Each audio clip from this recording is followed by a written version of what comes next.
Good night, everyone. Good night, good morning, good day, good whatever it is, wherever you're watching us from. Welcome to another episode of our Sports Frenzzyy podcast.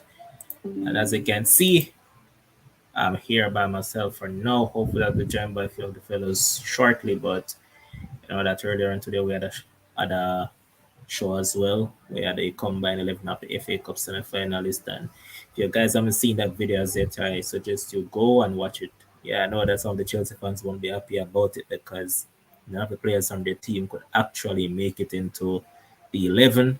The 11 was dominated by the Liverpool and the Man City players. So Liverpool had like six players in the lineup, while Man City had the remaining five.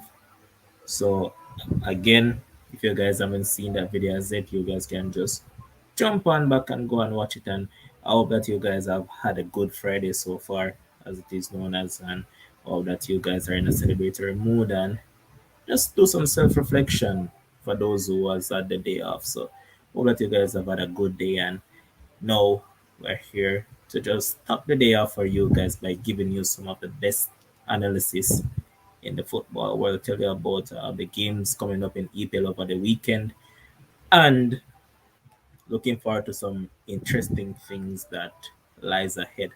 So as you can see with the ticker that is running on the screen, if you feel like giving us a shout, you can call us via WhatsApp. You can also call us directly, and the number is 876-919-5816. So it's running on the screen, so you guys can just give me a shout if you want to. So there it is. And as I mentioned, you know that we have a lot of EPL football tomorrow, FA Cup over the weekend, and lots of interesting action going on. Just the other day, as I mentioned, the Jamaica Reggae Girls, they're into the final stage of CONCACAF qualification. They won the group convincingly. They scored a lot of goals, and these are the things that we love to see as fans. We don't like to see the downturns and the stories that don't really keep us afloat. When you look at Reggae Boys, for example, they don't tend to really give fans a lot to celebrate about. So the girls have done so. So hats off to them. And remember to all of you, as you're coming in, just like the live. Just give the live give the live a like, and let us get the thing growing. So as I mentioned, quite a few things to look forward to over this weekend coming. And as I said, hopefully some of the guys will join shortly. But first and foremost, we're going to look at Tottenham against Brighton. Now, when you look at, well, first of Tottenham itself, I remember Antonio Conte came out the other day and he was lamenting the point that some of the players weren't good and all that. And big up yourself, Michelle. Um, all that, and he complained about the players' quality and all of that. But it seems like everyone decided that they're going to pull their socks up.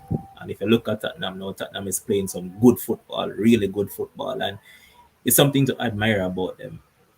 When we talk about Harry Kane is that man is supreme, man. Started off the season badly, as we've been accustomed to over the past couple seasons. Just that this time around it was a bit different. Reason being, I know that the transfer was on the horizon to Man City that never matriculated, and it seems like it kind of had his headspace away, so he wasn't really into football itself. But it seems like the man decided to say, "Oh, you know what? I'm here, so I have to play some football." Young Son, a lot of people say that he could easily make it into any Premier League team right now. Multiple people say that Son quality has been undermined by a lot of people, and he could easily get into any EPL team. So you have Son, and you have Kane, and now and next fella is added to the trident. Last season they brought in Bale, but Bale wasn't it. Bale is not the football that he once was. As Bale himself said, it's Wales first, golf, and then Real Madrid at that time he mentioned. But Bale wasn't it. So they went ahead and Conte brought in two players that has revitalized his Tottenham team, two players that he likes. One, Rodrigo Bentoncourt, and two, Dejan Kulusevski. I remember when this guy came in, a lot of people never really believed in him because I thought that they never really knew the guy much. So probably tend to write him off early, but he has been immense ever since he has gotten the start, and he has keep on getting better and better. And as I mentioned, he has formed a very vital part of that trident up top for Tottenham. Here's Michelle saying that quality must shine through eventually. Definitely, in regards to Kane, once you're a quality player, eventually your form will turn around at some point. You're not going to be bad right through. So the man has turned around, and now we look at it. And the reason why I brought up the question in regards to Kane and Son, they're very lethal together. When you look at both of them as a duo, they have assisted each other a lot of times. And I believe, if memory serves me right, they have goal contributions of around 40 between them whenever one has assisted the other, the most in EPL history. And it begs me to ask the question, how would you rate these guys? Would you rank them as the best strike partnership that you guys has ever seen in the Premier League? Or is a case that two good footballers and they're doing their thing, but in terms of prime strike partnerships that we have seen before, they have done better in terms of we have seen Dwight York and the Cole and all those guys. And even when I would say Christie was a striker at Man United because it was like Christie along with um, Wayne Rooney through the Midland and Carlos Tevez. So we don't really have them as a duo. But in terms of these two, they're immense, man. And you guys in the comment section can let me know what you think, if I'm talking foolishness or if it actually make any sense. Because personally for me, I think they have been excellent. Both of them together has been excellent. And Kane himself, boy, when I watch this man play football sometime, I have to say, yo, he could have easily been a number 10. And I think he has molded his game off Wayne Rooney. If you really take an in-depth look at how he plays, it's similar to how Wayne Rooney plays football. Remember Rooney in his latter years at Man United, this man changed from a striker, come down to playing as a number 10, and he was very good in that role. Remember some of those over the top balls that he actually played. Trying to remember the opponent, but I remember one season when he played the ball over the top to Van Persie. I'm trying to remember if it was actually Villa. Is it a Villa or Burnley? I stand corrected, but remember I played the ball over the top, man, that looping ball that Van Persie volleyed into the net. So Kane kind of give me that vibe. He has been excellent in that regards, and I just hope that he keeps on getting better and better. Kante stay at Tottenham here, and if Kante still remain as a coach, you know that he'll keep on improving because Kante is a man who loves a focal point up top, and Kane is that sort of man. Even though I said that he has been dropping deep, he has dropped deep, and he's also defending, scoring balls, and all of that. So he has been excellent. Yes, saying blessings. Big up myself, Pepe Paul. Um, yeah, just yeah, man. It was against Villa Fergie last season. Yeah, man. I remember it, man. I'm sure it was Villa because how could I forget that volley? Can't forget that volley, brother. It was supreme, man. So Kane kind of remind me of Rooney in a sense based on how he has played this season. And as I said, he only can get better from here. He's at what, age 29 now? There was a time that he's in his prime, but Kane has been scoring consistently for the past couple seasons. So, I mean, could we say that he has been in his prime for a while now? Or his better years are still ahead of him? Because we have to factor in that injuries may come along the way, and he is a player that is generally injury prone. As I said, at the beginning of most seasons, Kane has always been injured.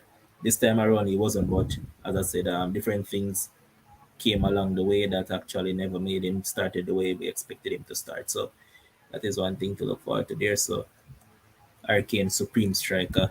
But in regards to the games now that we're going to look forward to, first up, as I mentioned, tomorrow we have Tottenham taking on Brighton.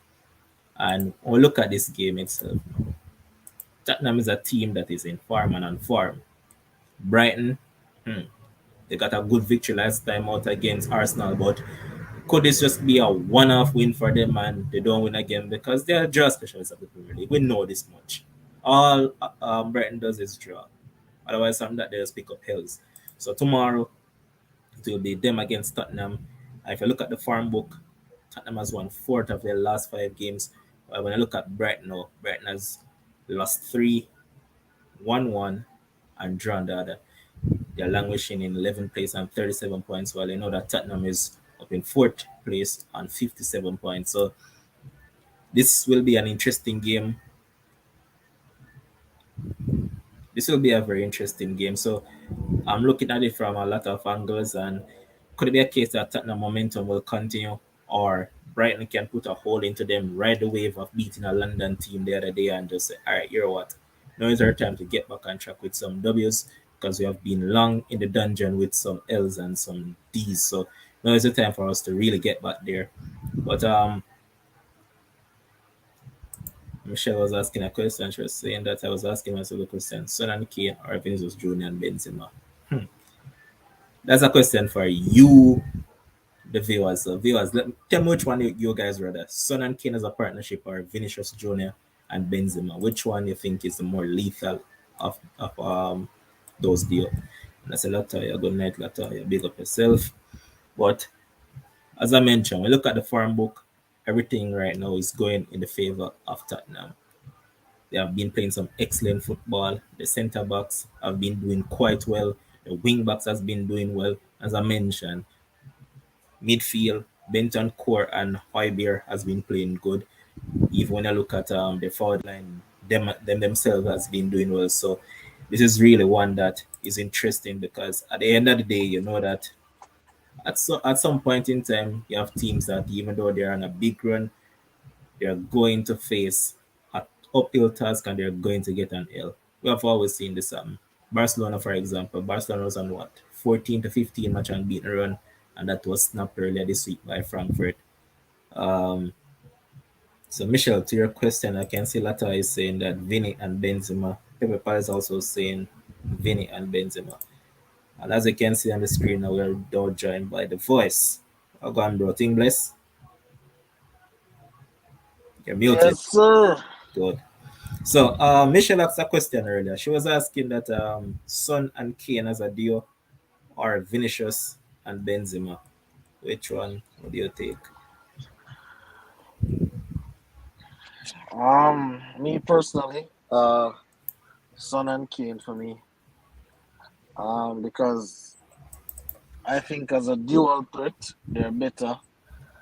Than because if you notice, since lately, really, Benzema has been scoring and assisting.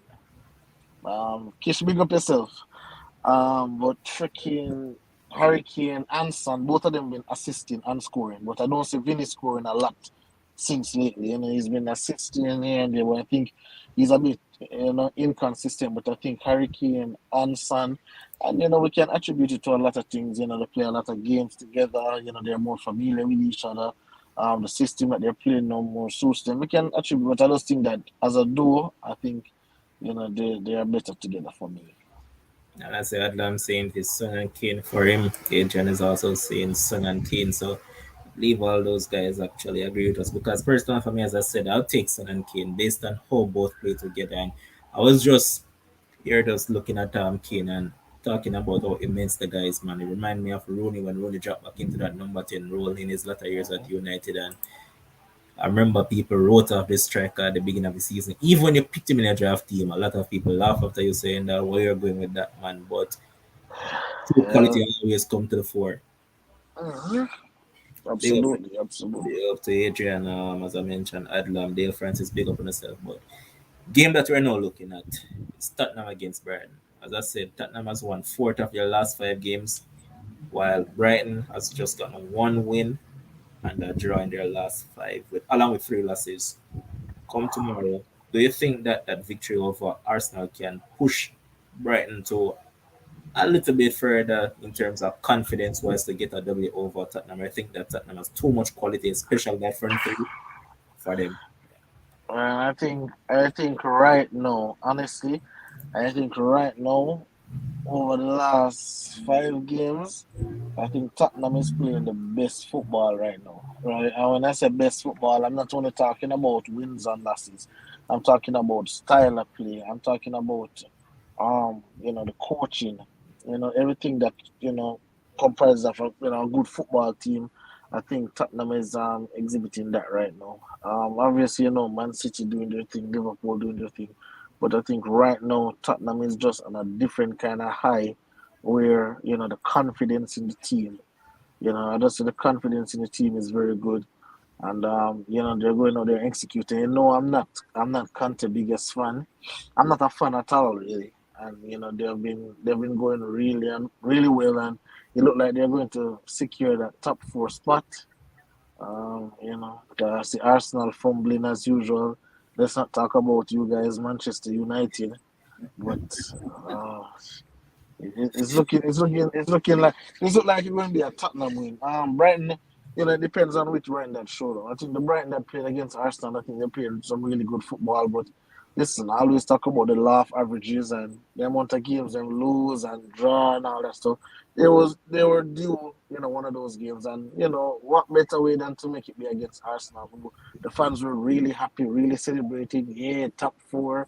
Nobody can catch us. Nobody can stop us. But I think this is going to be another game for Tottenham. One more thing on Tottenham before I know Jason comes in, is that even when I see a shift in the demeanor and the body language, even when they go 1-0 down, nobody holding down their head as before. Conte on the sidelines, propelling the team, keep going, Hurricane, let's go, and everybody just seems to be on the same page, defense, midfield.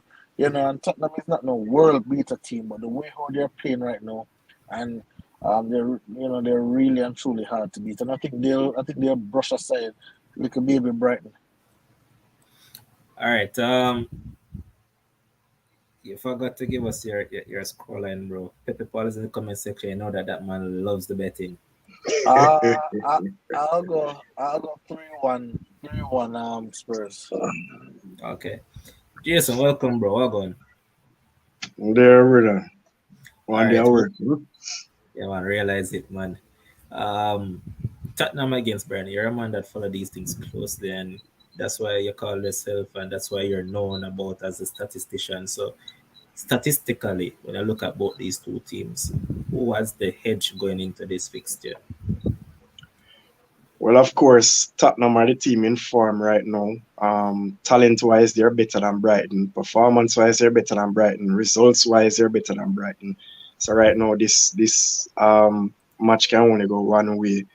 Um, Brighton might be buoyed. They might be, you know, motivated by the fact that they beat Tottenham's London rivals.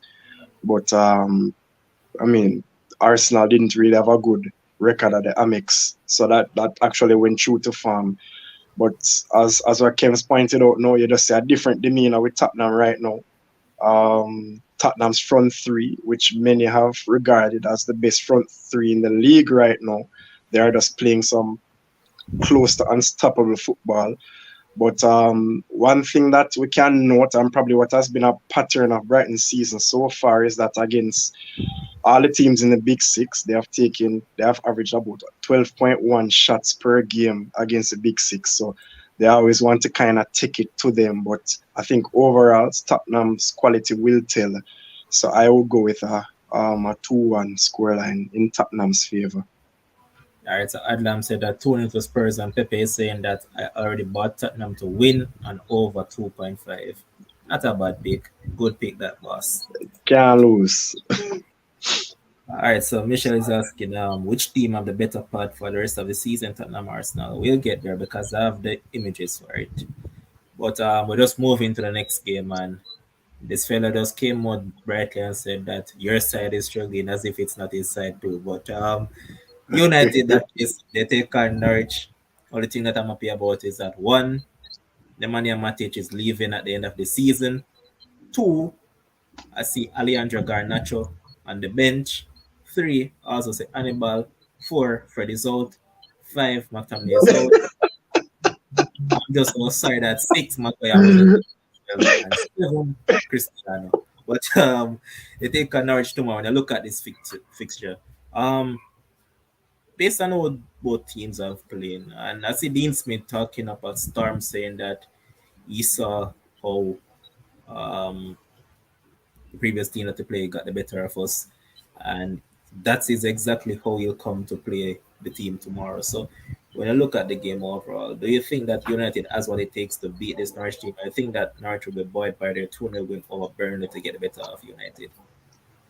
Like, oh God, it just shows the state of United right now. If Norwich is going to come with so much talk, and it really begs the question, if you really look at it to say that if United really have it in them to beat this Norwich team, of course, not a lot of United fans are going to be confident right now considering the form that they're in. But right now, I mean, we've seen it for a long while. We just feel like these players just give up on the season. They're just waiting for the season to over, waiting for the summer to come in, and they just, plan their futures in due course. However, United should win tomorrow. I expect them to win tomorrow. I know you pointed out a couple of youngsters that are in the squad. I would really hope for either one or both of them to get some minutes tomorrow. I highly doubt either will start, but I hope the game is sealed enough for them to get even a half an hour or 15 minutes, either way. So overall, I expect United to win the game. A 1-0, 2-0 scoreline for me. All right, when I look at it now, me personally, I don't think Elanga is nowhere close in terms of talent to Alejandro Garnacho. So I definitely want to start Elanga over Garnacho based on both on how they have been playing. But when you really look at it, now is the time that it start to give youths a chance. Yes, we know that they're still fighting for European positions to sort out whether it will be um, Champions League, Europa League, or Bush League, Conference League. So they are trying to decide all of that. But I think United ambition is trying to finish in top four. It's probably out of their hands right now based on all the teams that are above them. But Kims, what sort of prediction you have for this one? You're muted. To be honest with you, I think United. So remember, I think these were one of the first games that um that your coach come to coach, and Press it was one conference. of it was one of the most hurried performance. Scraped through 1-0 victory against a bug Norwich team who was really struggling. But listen, um I don't think it can get much worse for Uno after that Everton game. I don't think it can get too much worse than that. So I think that United will get the victory. I think that the boys will hold on their head and just be like, you know what, we have to really and truly have to do something. We have to put in a performance. The new coach is already, you know, so he's coming in. Everybody, Jason, everybody excited about this new coach. So to the players, it's audition time. Who's going to stay, who's going to leave. But what I must say about United, what I'm really disappointed with, just as an outsider, as an Aston Villa fan, just looking and a lover of the game of football. There's no sense of urgency in the team. I don't see a leader in the team right now. If United go down 1-0 against Norwich tomorrow, is hell to pay. It's hell to pay because I don't see any clear game changer who can take the game and say, "Hey guys, I'm going to take you on my back. Follow me. Follow my lead." Nobody. The only person probably is De Gea, and he's in the goal. So there's not much that he can do. But I think, for a Manchester United, as much as the club hasn't been doing well in the past years, when you hear Manchester United, that is a staple name in England, that is a staple name all over the world. You have to play better football. You have to play more attractive football. You have to meet up these little baby sides. And if Mr. Press Conference can get this victory, then this further solidifies that they should have fired Ole. But that's an argument for another day. Here we But go. I believe that United, yeah, if United can't win this game, then it don't make no sense. And Jason is right. If hold on, Norwich beat Burnley. That's why them fire Sean Dice. We not even didn't know. But listen, if you have Dean Smith and Norwich a talk up them way they're like, oh, we have the blueprint and that's how we're going to play. Basically showing the cards before the game even start. Coming like a joke thing. The disrespect is at an all-time high, and I think United need to make a statement tomorrow, albeit against Norwich. Listen, they're just one game behind Spurs, and I think 4 points now or Six something like that. points. 6 Six. points, yeah, 6 points now. Yeah, so hey, listen, the EPL is a funny thing, and coming down to the business end right now, any card can play. But as United as a team, you have to take care of your business before you can worry about anything else. So I'm going. We know they're going to concede some. No, they're not conceding tomorrow. As a matter of fact, 2-0 United. 2-0. You almost sound like as a United fan, I almost slip out a while ago. Yes. But yes, and I'm saying that United 3-0 win. Pepe was saying that I'll pass on United game. Yep. Michelle saying that Kish will be hoping Kingston pick Man U. Um, Too late, Kish. Too late. is Kish saying that Kims, please leave Ralph alone. The players are the problem. So on I never know say on I never know say the players was the problem when Ole a coach. On I never know that. Kim just is me alone see it. Yes, Kish saying it as well. Oh my god. Because Kim's gonna say as a United fan. No, Kish. What is Kish? What I say, Kish, man? I was not Vote going to nearly say that. slip. Yes, Terry saying that 3-1 to United. And I'm just Yo, going to look at the next game before I get to the graphics that I'm going to put on the screen. So we have Southampton taking on Arsenal. And we know that Southampton right now is on vacation. Mm-hmm. Arsenal back-to-back L's, lost to Crystal Palace, lost to Brighton. Now we look at this one. Kims, do you think that Arsenal has what it takes to rebound from that L? Those two I L's, I mean, mean. if you ask me if they have what it takes, obviously they have what it takes. Will they deliver? I'm not really sure. But right now, Southampton, if you want to play Southampton right now, right now is the best time to play them. Arsenal need to bounce back. Arsenal need a W. They don't need a draw. They need a W in this game. They're obviously in the top four race. Tottenham doesn't look like they're slowing down, and I think they have Tottenham to play, so that will be a big game. So I think Arsenal want to stay close enough to Tottenham. And I think Arteta has been really disappointed with the display his team has put forth. The last two games against Crystal Palace, they were completely dominated against a team that they are really and truly supposed to beat. And then come up against Brighton, a team that was struggling desperately. You're supposed to whop those teams if you're serious about top four contention. So, looking at it right now, I'd have to go with Arsenal to win.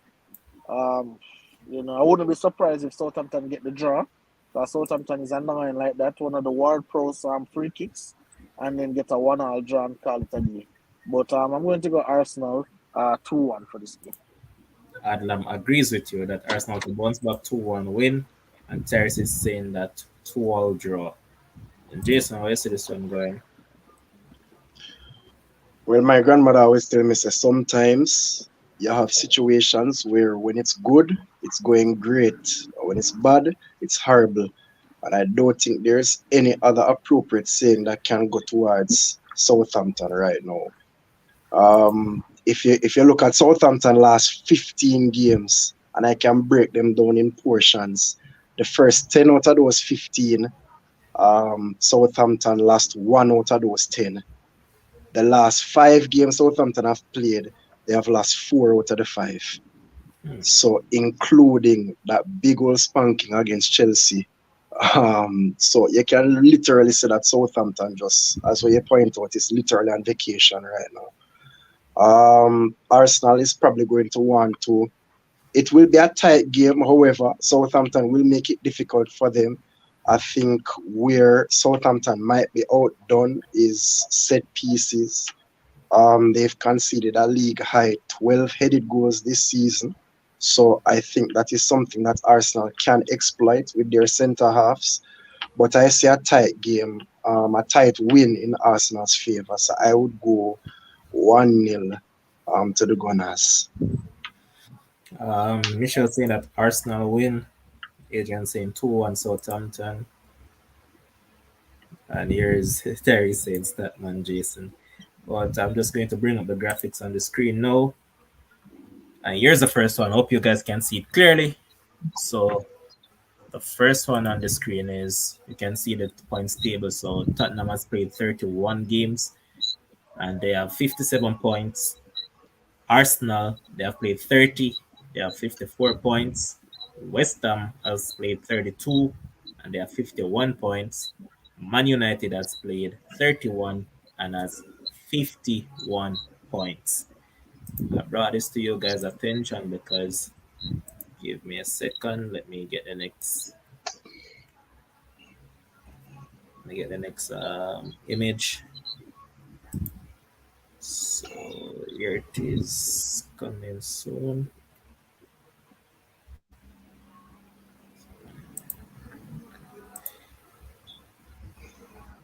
Alright, so here's the next image. So the image is about the remaining fixtures for Tottenham and Arsenal. So as it reads, Tottenham has Brighton home, Brentford away, Leicester home, Liverpool away, Arsenal home, Burnley home, Norwich away. When we look at Arsenal on the other hand now, they have Southampton away, Chelsea away, Man United home, West Ham away, Leeds home, Spurs away, Newcastle away, and Everton home. When you look at that now, Jason, yes, everything is going in the favor of Tottenham as it stands because they have the easier fixtures and they're ahead. So top four cemented for them. I wouldn't say cemented, but they definitely have the better running. Arsenal's, I didn't even realize that Arsenal's running actually a little bit more challenging than I initially thought. Looking at the quality of the teams that they have left to play, including Chelsea, United, West Ham, and of course Spurs themselves, which are gonna be a 6 pointer. Um, Overall, as I said, Tottenham of the momentum, Tottenham of the better coach. Tottenham players have the experience in the fight. And I think if I had to choose between the two of them, Tottenham would probably give us a better representation in the Champions League next season. So if that's the case, if I had to choose between the two, I would say Tottenham should finish in the top four, and it would be like such a contrasting end to the season after all of the what you call it circus that they went through at the beginning of the season. Not writing off managers getting the job and then losing it. A lot of managers turning them down. At the beginning of last summer. So for Tottenham to come back now and secure top four, I mean, it would probably be such a glory end to for them season. I know Conte came out and said that finishing top four is their Premier League title, and I really think he would be correct in his assessment. So Tottenham advantage Tottenham. All right, Kim, is it still there? All right, so look at the fixtures. A Tottenham favor. This is tough. This is tough. But I look at it right, and I see there's two games for Arsenal two games for Tottenham that I think will give Tottenham trouble, and that is Leicester and Liverpool. I think those two games will give Tottenham trouble. When I look on the Arsenal, I see four games that can give them trouble: Chelsea, United, West Ham, and I'll put Spurs, and then you Newcastle have in there. Newcastle. No, I put Remember Newcastle in remember there. they have Spurs second. No, so I don't put them up against each other as a. Oh, Yeah, I'm talking about yeah, that. yeah, Those other teams, right? yeah. About other teams, I think it's going to be, tough. I think it's going to be tough between the two. So four hard games for Arsenal and two hard games for Spurs, and then obviously they have to face each other. Arsenal has a game in hand right now. So if I was to pick and put my money at just bet, I would pick that Tottenham will finish ahead of them. But again, football is not black and white because no one could have tell me say Crystal Palace say Pep wouldn't get a win against Crystal Palace all season, in the Premier League. Nobody could tell me say Southampton would have give City such a tough competition. Nobody could tell me say the way our City was running away with it, that Liverpool would be in within 1 point. So there's a lot of things that are unpredictable, and I think that is why we love the sport so much. Because while we hear and we say, okay, yeah, man, this I got, is always some little twist, some little turn. So, looking at it, probably who knows? Probably West Ham can come and take that top four position. Probably you guys United can come and give Ten Hag a nice, welcome present and take that top four. So the top four is wide open. But between the two teams that we're talking about, definitely I would pick Tottenham because of the firepower, because how they're playing, because of the form, because of the belief, because of the confidence in the team. And obviously, when you put up both coaches against each other, is no real comparison there. So Tottenham is in the driver's seat in every single facet, but this is football and we have to be careful. Facts. Now we look at the next two teams, and that is West Ham and Man United, who are still in with a shot of making the top four. So West Ham remaining fixtures, they have a tough running. So they have what, 6 games remaining. So they have Burnley at home. That's this Sunday. We soon get to the prediction for those games. They have Chelsea away. They have Arsenal at home. They have Norwich away. They have Man City home, and they have Brighton away. Man United, on the other hand, now their running isn't easy as well. They have Norwich away. They have Liverpool away, and that Liverpool game will be played this Tuesday. They have Arsenal away, so 3 away games in a row. Two of those are against two top opposition in Liverpool and Arsenal. Then they have Brentford at home, they have Burn away, they have Chelsea at home, and they finish the season against Crystal Palace. Jason, as a United man, how optimistic are you feeling about your chances of making it to the top four? My optimism kind of petered out about making top four a long time ago. In reality, maybe I might be in the minority as it relates to a United fan, but I would prefer United not to make the Champions League next season for a multitude of reasons. Um, so anything is really anything for me. In reality, for West Ham, from a West Ham perspective, they really have to. It will soon come to a point where Moyes has to go. Why? I mean, a Europa League semi-final. This is my chance to win a trophy and get automatic qualification to the Champions League. Or do I still fight because I have a chance to make the top four?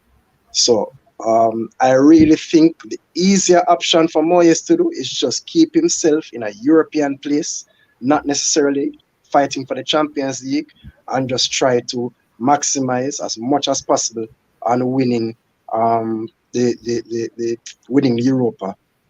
West Ham of a quality squad, a good squad, but I don't think it's deep enough to battle on all fronts equally.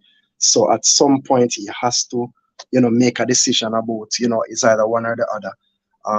In terms of United's run in, I already called Liverpool's game a loss a long time ago. So I think that would be a loss, but every other game seems winnable. The Chelsea game, it probably depends on Chelsea don't have the Champions League to distract them anymore. The FA Cup will be a one-off, so that game will be difficult as well. At best, United probably can get a draw. I know the last game between the two, United could have beaten them, had it not been for some errors. But overall, these are the teams with the lesser likelihood of finishing top four. So these are teams that probably have combined, let's say, a 10 to 20% chance of making the top four. The former two that you mentioned between Tottenham and Arsenal are the favorites right now. Yes, sir. So, Kims, I look at the running. You have anything to say about it? What I'll say, Jason is saying, apart from Arsenal and Liverpool, all the other games look winnable. Let me tell you, Jason, all these games look very much losable as well. So United Mhm. can lose all of these, and I'm absolutely not surprised. Right? So, and Jason, I wonder if you don't learn. You're a Georgian, and I would like to think that you're a smart guy. I remember when Manchester United was in a particular position and they were in Europa, you came with the same little foolish nonsense talking about, prioritize this, prioritize that. And then what ended up happening? Never win Europa, but I think they did indeed make top four. Listen, I think as a coach, Moyes should play, don't prioritize anything. Play your football how you play football and try to maximize as much points over here, so as well as trying to win the Europa League over here. So because again, in football there's absolutely nothing guaranteed. He can try to prioritize Europa and then guess what? Go to finals, bam, lose and drop out and still don't make top four. As well as him can win Europa and make top four as well. So these sort of things, prioritize every single thing. I don't think take this game off. I think the Burnley game for West Ham, I know we're going to talk about it. I think that game going to be tremendously hard for West Ham. Again, I don't see West Ham as no world beater team. They play collectively, but I don't see them as a world beater, so that's going to be increasingly tough. United is United. One day they look good, the next day they look horrible. Um, so again, if I was to bet my money, Tottenham would be my fourth place, United my fifth, Arsenal my sixth, and West Ham my seventh, right? But hey, any card can play, and I'm coming back to be a United fan next season. So I would like to see them in the Champions League, of course.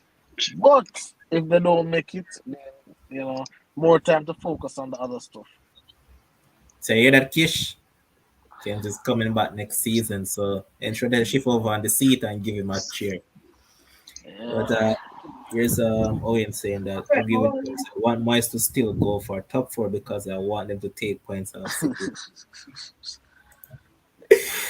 Here's Terrace. What is Terrace saying? Oh, Terrace is laughing. Let me see what Pepe Paul is saying. Pepe is laughing as well. The man, I'm surprised that they come back over Kims. Yeah, they get you see, if they had fire Ole for this guy, then I'd be like, all right, no problem. But you fire Ole for a guy that has done 30 times worse than Ole has. So Manchester United was going backwards, but I think they got the appointment right. If they had ever hired Pochettino, I would never be a United fan ever again in life. Fully So, but Newcastle, fully Villa, eh? fully Villa, but Villa will be my secondary team, a team that I want to do well. But next season for sure, I'm coming back to Manchester United, Old Trafford for Facts. sure. Facts. Yes, Adlam saying that. Don't think United finished ahead of Arsenal. What is Terry saying here? Terry saying that no loan with obligation comes. But I mean, Mission is um, saying that if I was Manu, I wouldn't take him back. Show Jason, go ahead. I mean, in reality, for me, here why I was for the Ralph appointment, and probably why maybe these results right now for United are probably overblown. You see, in plain and in fact, I mean, if Ralph appointment never happened now until the end of the season, I don't think Ten Hag comes next season.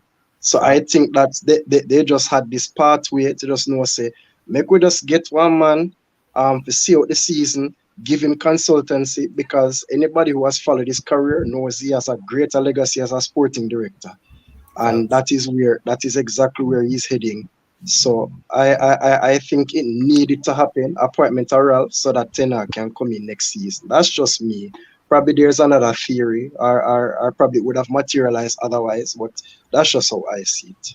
And Probably he's, Ole would have turned the season around and would have been a comfortable top four bro, position, right? I can say that they wouldn't have turned it around and even Why, have beat. why, why, why wouldn't he? All right, Why that is what wouldn't I'm he going turn to it say. See, around? even though I beat Ole day in, day out, the fact is that these players just aren't good enough. This is the truth. Oh, see, Hard see facts. And right now, go ahead. I'm not even not talking about United, but right now, you see, Burnley is looking to hire Ole to save their season. They want Ole right now, and so.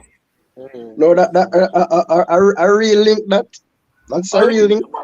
yeah. No, I swear that was just I honestly swear that was just a joke. I didn't know it was something that is looking to be in actuality. That's why I asked. And Ole in around for beat up Lampard, so you want to finish ahead of Lampard. So right now, Burnley is looking at three people. One is Slaven Bilic, Ole, and Rafa Benitez.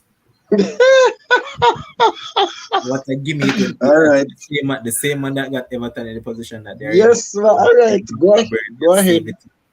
What? Let's get through the game. That the last game on Saturday. That's tomorrow. Will be Watford against Brentford. Watford plays down in Championship is basically confirmed. Now Brentford, they're on a nice piece of run. I love what they're doing, and nobody more happy than me because come the end of the season, my bank account shall be smiling with Kims.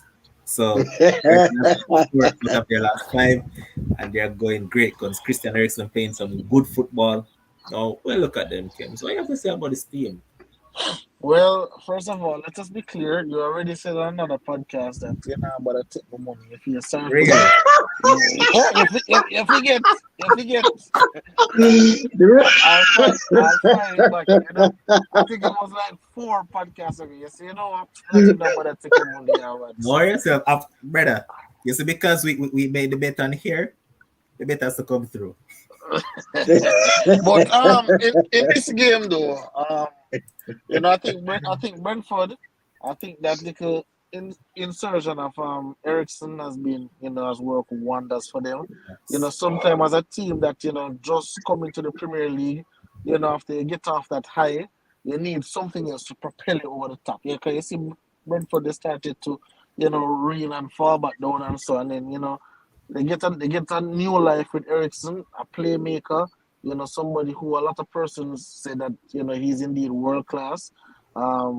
He sure does have world class moments, and you know, you see as him coming the side is an automatic change to their attacking ability. So, looking at that, obviously, you know, they're going to stay up. Who they playing again? Watford. This is not to talk about. I'm going 3-1, 3-1, 3-1 Brentford. I agree with you. I'm just going for Brentford up in. Jason, you still there? All right, Jason seeming a bit busy. So, all right. I'm going to go with a Brentford win as well. Ivan Tony to once again get on the square sheet. He has been playing some good football. That's not what I think he has scored in his last 4 games, and he along with Christian Eriksen has formed a good partnership. So hopefully that will continue, and we'll keep on seeing them getting better and better. Now we're going to look at the fixtures on Sunday.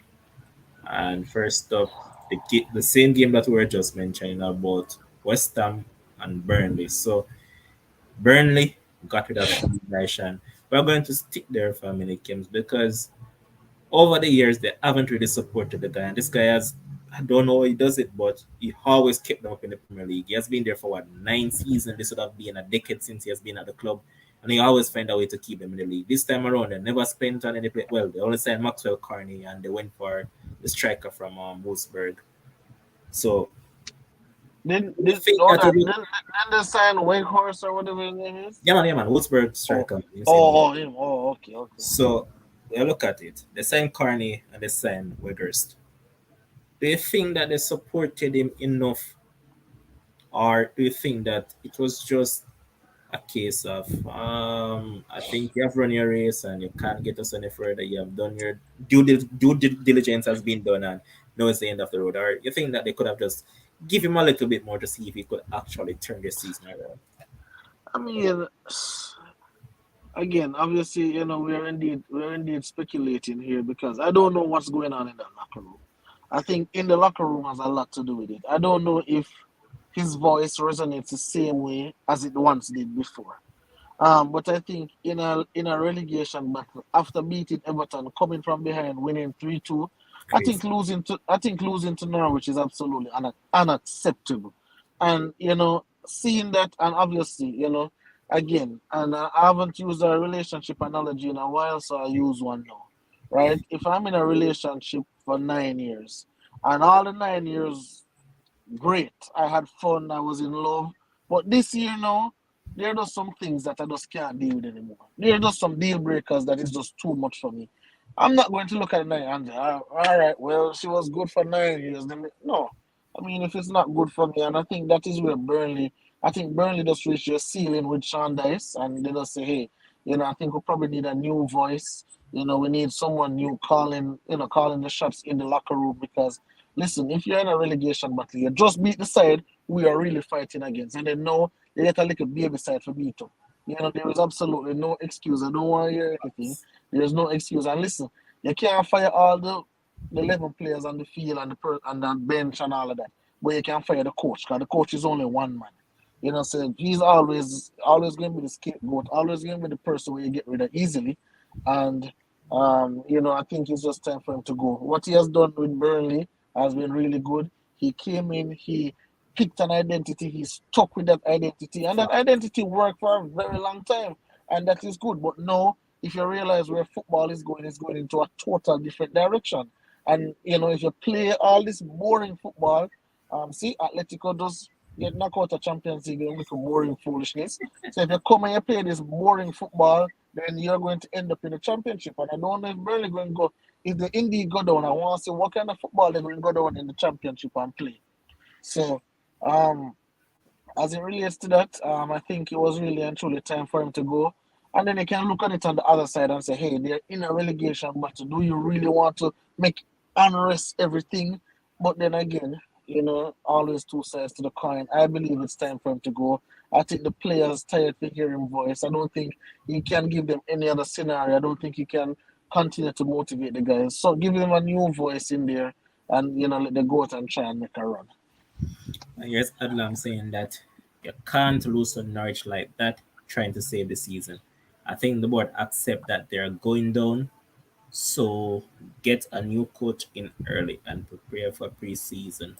So we also have to factor in that Ben Mee will be the man on the touchline. That's what they said, along with the other 23 coach and the goalkeeping coach. So those are the three persons that will be in charge of the game against West Ham until they get in a new manager. So now we look at the game itself, James. Your prediction. Do you think West Ham has what it takes, or you think that Burnley will be buoyed by whatever happened and will give them Yeah, some trouble? yeah, I definitely think it's going to be high intensity. I think Burnley is going to come out, very strong. Burnley have shown that when they want to play attacking, they actually can. And The fact is they don't do it enough. But they have shown that they can actually play attacking football. So uh I wouldn't be surprised if Burnley win, but I'm going with a 1-1 draw for this one. fair assessment. Um, the final game of this match weekend, it will be Newcastle at home against Leicester City. Two teams that, if you really look at it, they don't really have much playing for. Well, Leicester's probably try still making it into Europe because they're currently ninth. They have 3 games on rules because they're on 40 points. Rules is on 49, but they have 3 games in hand. No, Newcastle, you could basically say that they are now safe. They are on 34 points. That's what 10 points ahead of Burnley. So you could say that they're safe. Now, when I look at this one, do you think Leicester can get another double in their belt, or you think that this game is screaming out for a draw? Who they playing again? Newcastle at home. Newcastle safe right now, so boy, this game really wants to scream as a draw or a Newcastle win. Um, Again, apart from that little blunder that Newcastle had the other day, they've been really and truly playing some decent football. I'm going to go with I'm going to go with a Newcastle win for this one. I'm going to go with 2-1 Newcastle. All right, and here's Terry saying that 2-1 to Leicester. Let me bring up the next comment. Here's Adrian saying that 2-1 to Leicester as well. So that's it for football this week. But quickly, I just want to point out a few things. There's a Tom Jones Invitational track and field meet that is going on. There's the world leader in the 200-meter favor Ofili from Nigeria. She clocked 21.96 in a 1.3 meters per second win. Rhonda White, who runs in the 400-meter hurdles, haven't heard about her in a minute. She took part in the 400-meter hurdles and she won with a time of 55.59. At this point in the season, that's slow because remember that it's now what April, so you have May, June, roughly 2 to 3 months to get yourself fully in shape to make it to Well, you the couldn't, you World couldn't, you couldn't expect Rhonda White to represent Jamaica at the World Championships. You couldn't really expect I'm just it. saying she need to get herself in shape, fam. She But need to. All right. and we have this former Jago standout, Roger Stoner. He threw in the discus and he threw a personal best of 64.98. Good for you, boss, but that's not getting you anywhere right now. You need to be up in the 66, the 67, the 68 to actually reach somewhere. So that's it in regards to track and field right there. I was surprised earlier on today when I saw that Natalia White is now a tumbleweed. So it seems like tumbleweed has become the place for a lot of Jamaican athletes because it's filled with a lot of them right now. So Hope that she can recover some from because she was trying to climb up the ladder but took a setback and hopefully she can regain some of that form. But otherwise from that comes anything from you sports related? Well, I want to have an NBA show tomorrow. Probably want to have it early. Um, because the game start at 1 p.m. The playoffs start tomorrow. Big stuff going on. So probably have a show starting at 12. And get the show on the road. I want to confirm with the guys, but you guys look out for it. Big talks about the playoffs. Who is going to win the NBA championship? Not Golden State for sure. Um, Zidane from the radio. He has proposed another debate again. He's putting on his. He's saying that he's going to defend his title as the best debater. So he's going up against this other guy. His name is Paul. You're going to debate Anthony Davis against Tim Duncan. So that's going to be next week Saturday, not this Saturday. Next week Saturday, 8 p.m. He said he wants to put try his luck, see if he can go 2-0. So apart from that, nothing else. As you talk about track and field, Akeem Bloomfield is supposed to be running some 100 meter. I think Elaine's supposed to be running tomorrow as well. Mhm. And I think what's your name? No, not no Jamaica, but Gabby Thomas. I think, and it's a Shelley versus Shakari going to be May 7th. Yep. So a lot of things coming up. A lot of sports, NBA, track and field. And don't forget the Carifta Games is also going on right now.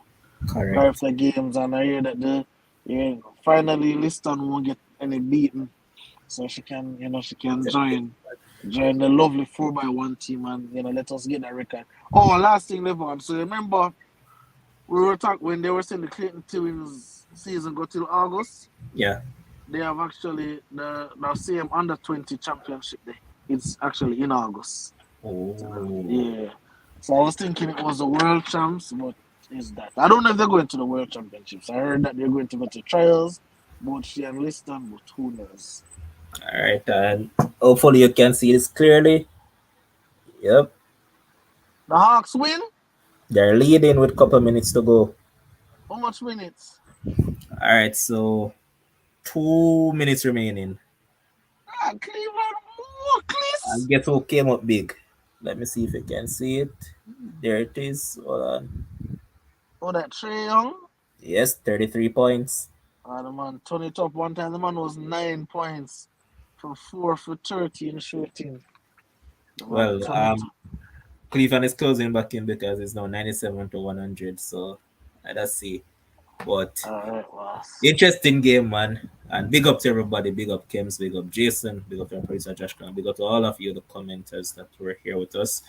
Until we see you again, enjoy the rest of your night. And as Kim said, tomorrow there'll be an NBA show, so look out for it early. And in regards to Mills podcast, that will be coming back next week. No show Yes, sir. tomorrow weekend. Next week that will follow. So let me tell you when that is, so you guys can mark it down on your calendars and look forward to it. So the next show will be on the 24th. So Yeah, mark it. The 24th. 24th will be the next Mills podcast. So big up on yourself, people. Enjoy the rest of your night. Watch some football, watch some cricket, and watch some basketball, of course. Peace out. Enjoy your night.